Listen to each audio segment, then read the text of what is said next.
How you doing, everybody? Welcome to Wolfwalk Studios. My name is Dark Prime, and today we're going to be reviewing some controllers that I have actually never seen before, nor have I ever tried.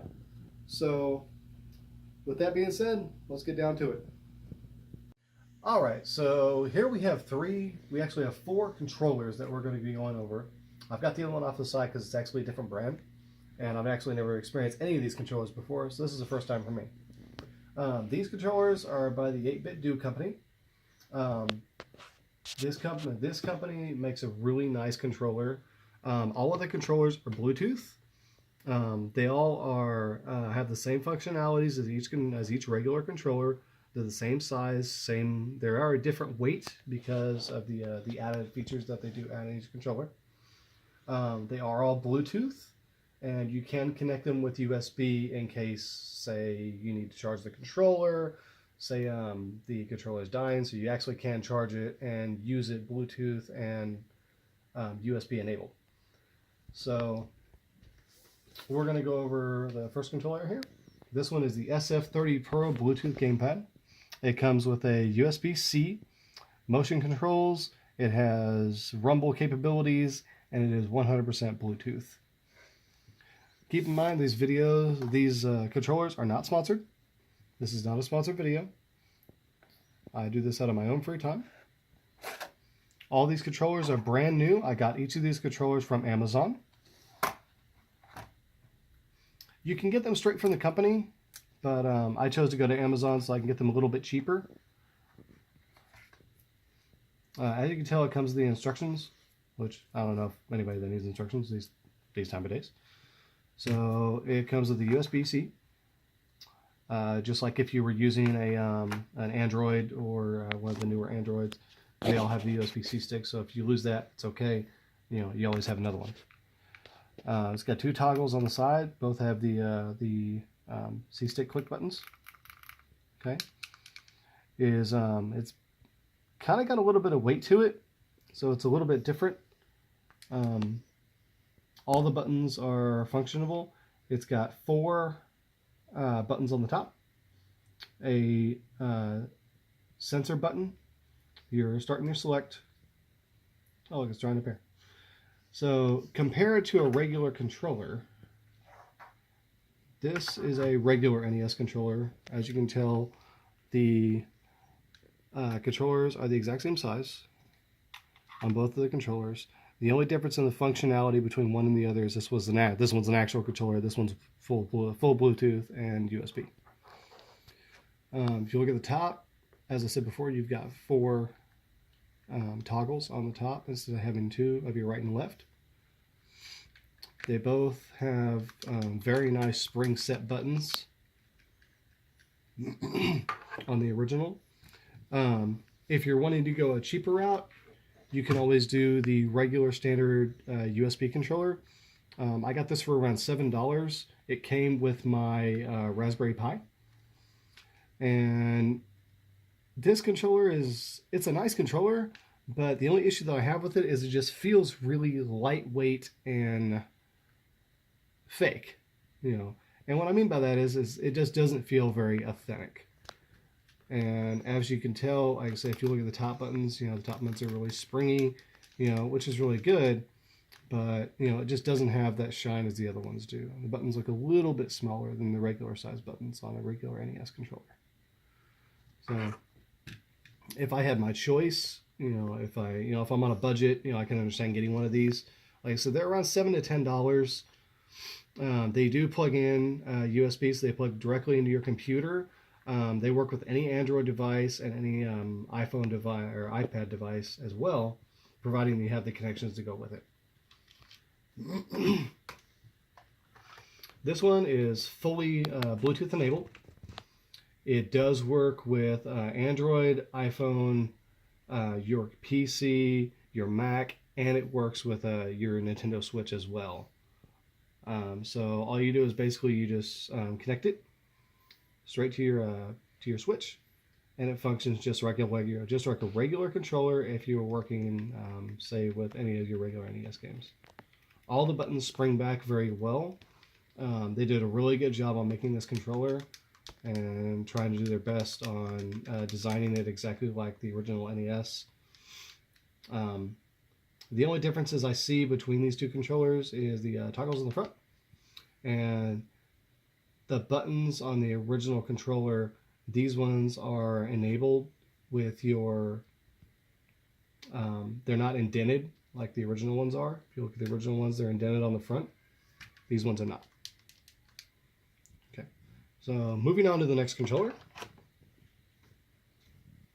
So the next one that we're going to be reviewing is the 8-bit to N30 Bluetooth gamepad. This one functions like your regular NES gamepad. It's got the same capabilities as the other one. The only difference is the toggles on the top, or the toggles on the bottom, I'm sorry, doesn't have it. So again, like I said, I purchased all these from Amazon. It has the same C Connect as the other ones, and instructions on top. But the only difference between this one and a regular NES controller is this one has 4 buttons, the other one has 2. There are 2 toggles on the top for your right and your left. In case some of your games have, your right and your left functionalities. In case if you just don't want to use a NES controller, or a Super NES controller, then you can actually use an NES controller the same exact way and get the same functionalities in case if you just like that brick feel. The controllers are the exact same size from front to back, left to right. So the only difference between the two is the toggles on the top and the 2 extra buttons in case if you want to use them as an SNES controller rather than using them as a NES controller. The buttons, the buttons are very spring back. It feels like you're actually working with a regular NES controller. They are side by side, which is good. The controller is complete Bluetooth. It does sync up to your Switch, your PC, your Android, and your iPad. It is Bluetooth enabled, so you can just pair it right to your system by hitting the button. As you hit the button, just pair it straight to your system. It's got 2 lights on the top, one for your battery light, one for your sync.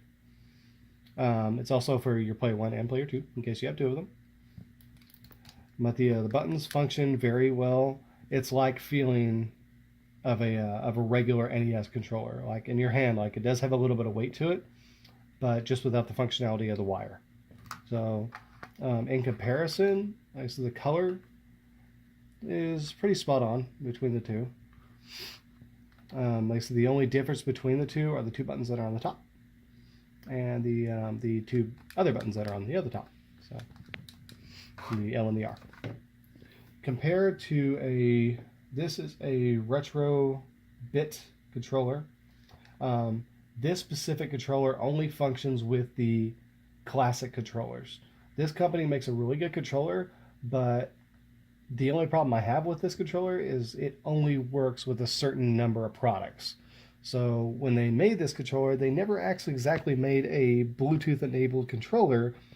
They just made the one set. And the issue that I have with this one is it only works with the classics system. So the NES Classic, the Super NES Classic, it's only going to work with those. As far as size goes, it is the exact same size. They did a really good job on making this controller, but some of the features on it I just don't like.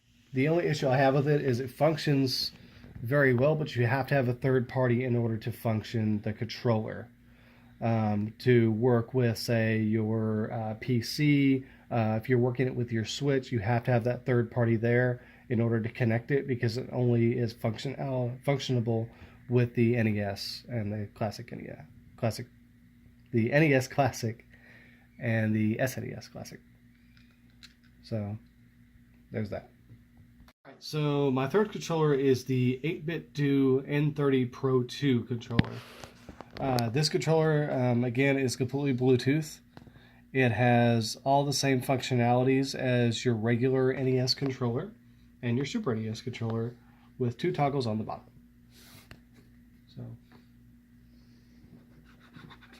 This controller right here is a very nice controller to have in your hand. The only cons and pros that I have with this controller is it feels really small. Like, compared to a regular controller, like, it's the same type of size and everything, but to me it just feels a lot smaller. I mean, even the buttons, if you look at them, you can tell that these buttons are a lot smaller than the other ones. The reason that this one is so much different than the others is it's supposed to give you the functionality of everything all together. So say, for example, if you're looking at a NES controller, it gives you the functionality of everything all together rather than having just one or the other. It is Bluetooth. It does have 4 toggles on the top. The buttons are spring back, so it does have a nice click to it.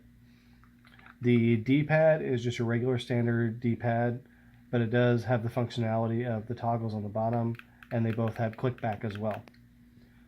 The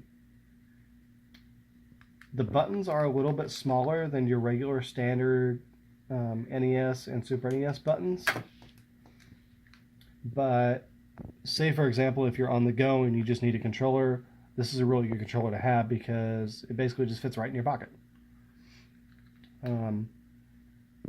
When the controller is on, there are 2 lights on the bottom that function as your indicator lights to let you know that whether your controller needs to be charged, whether it's paired with your system, and the lights are blue, yellow, and red.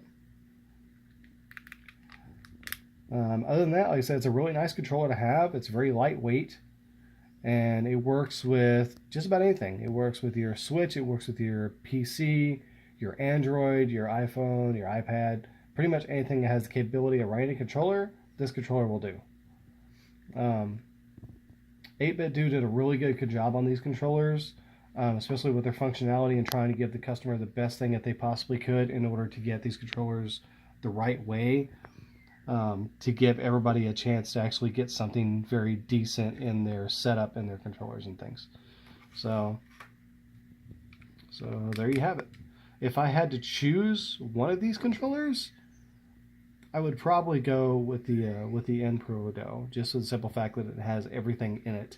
It might be a little bit smaller, but as far as your functionality, I think I would go with this more than probably any of the other ones, just because everything's so compact and right here in front of me.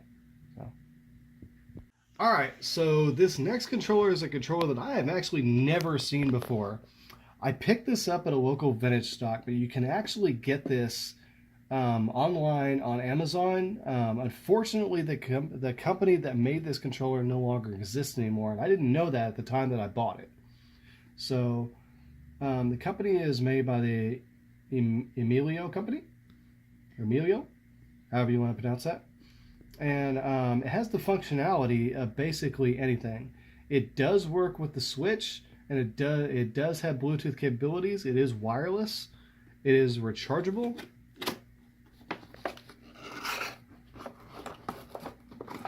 And right now we're going to unbox it and find out what's actually in here, because I know nothing about this controller other than what I could find out online.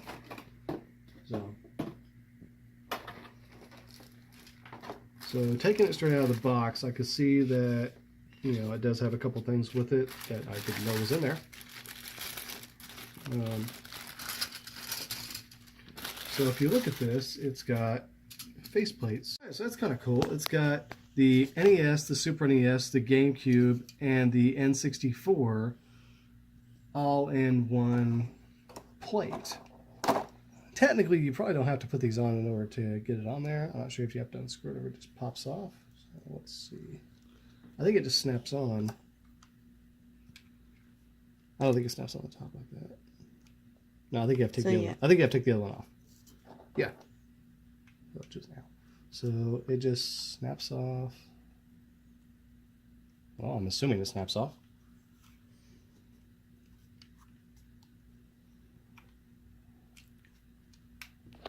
I'm just testing out. All right, so in order to get this faceplate off, we actually had to use a screwdriver in order to get it off because it was really on there.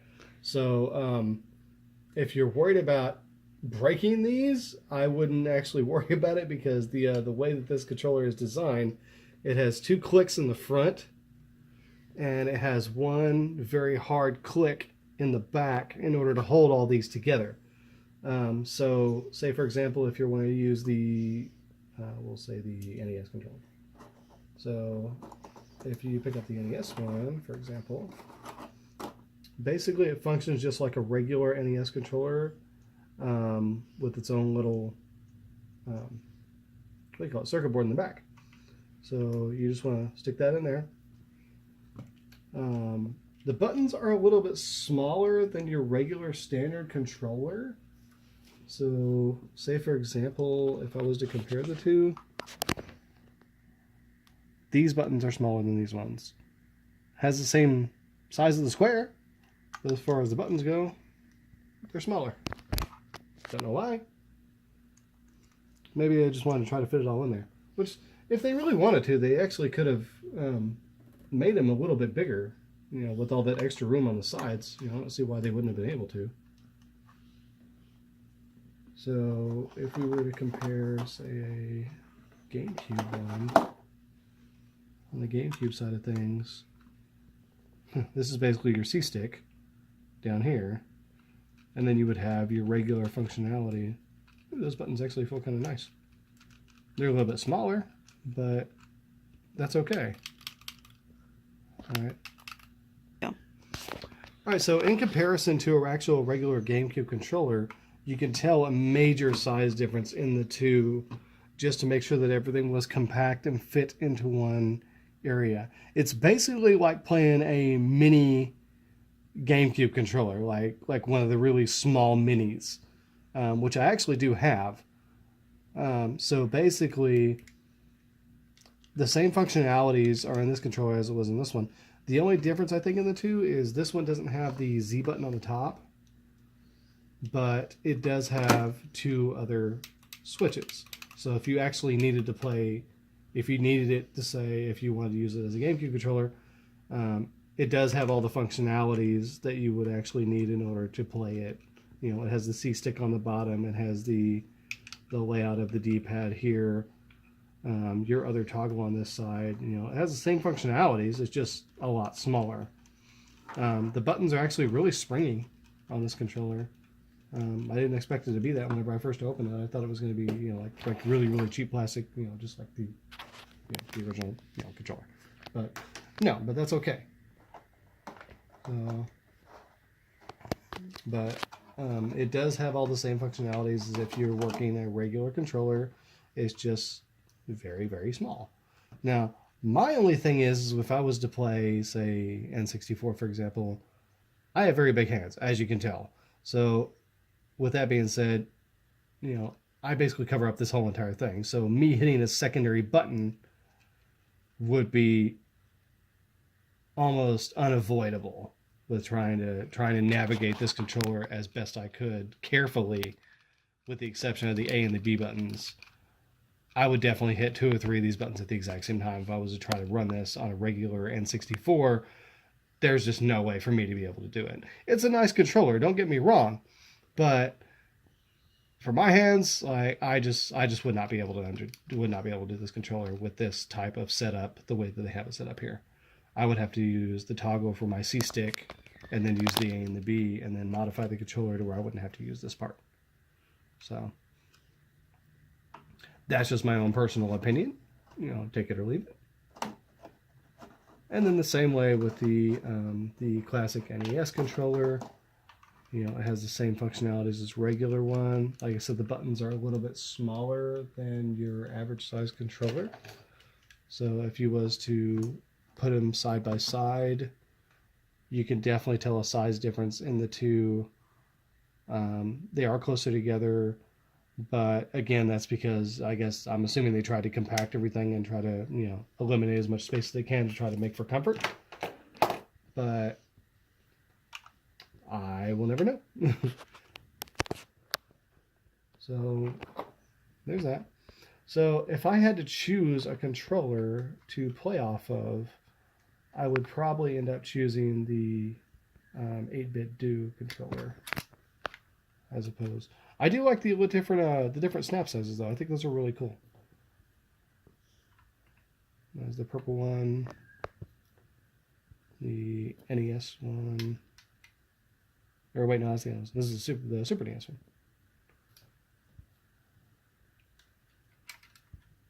The red N64 controller. Which I wonder why they chose red instead of choosing a different color. And it's the original one that it came with. So basically, you snap it in place like so. It just snaps right in place, no problems, no whatsoever. It does work with the Switch. It is Bluetooth, so you can actually connect this controller straight to your PC. It does work with Steam, and it does work with your iPad, Android, any of your iOS devices. It does work with those as well. If you have any issues with it, just plug it in, and then plug it straight into what you're wanting to plug it into. If you're having any issues with the controller, there were some reviews online saying that the update as of last year didn't work with the Switch anymore, which I don't think that that's a problem now, considering the Switch actually just had an update. But as far as I know, it does work very well with everything that I had described. So I haven't had any problems with it. It's like I said, it's a really nice controller, very easy to set up. As far as me testing this controller out, I will be testing it out in a future video. The functionality of this controller compared to the other controllers that I have purchased, I will be doing that in another video at another time. This one is just to kind of get you guys more familiar with these controllers. This controller was around $75 when I paid it, when I got it. That was on my local vintage stock. But you can get it online on Amazon for a fraction of that price. So you can get it around $50.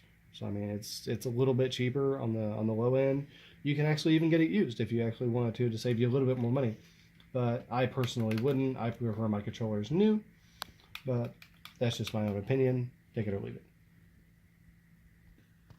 So all these controllers are very decently priced.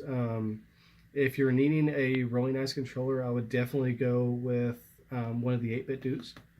If you're wanting something that has all of these controllers combined into it, you can definitely go with the SwitchPad, which is what this controller's actual name is. It's actually called SwitchPad controller. Like I said, the company that makes this controller, like I said, they no longer exist. So I didn't know that when I purchased it. So I mean, you can find whatever you want to on the internet about it, but you can get all of these controllers straight from Amazon. It took them about a day for them to deliver straight to me. All the controllers were brand new when I got them. I was very impressed with how fast everything came so quickly.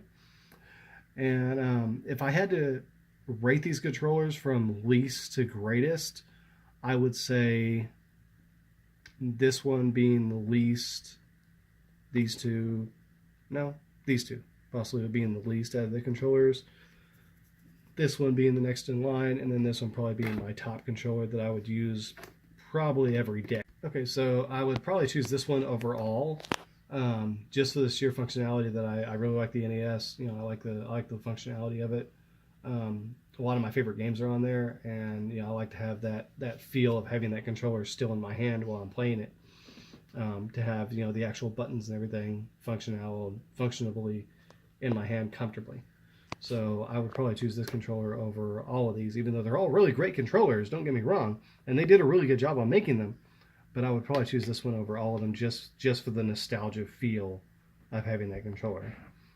Yes, I did say I would choose this one originally, but if I was to take this with me, I don't know if I would actually enjoy it as much as I would, the regular NES controller. So, with that being said, retro 8-bit do.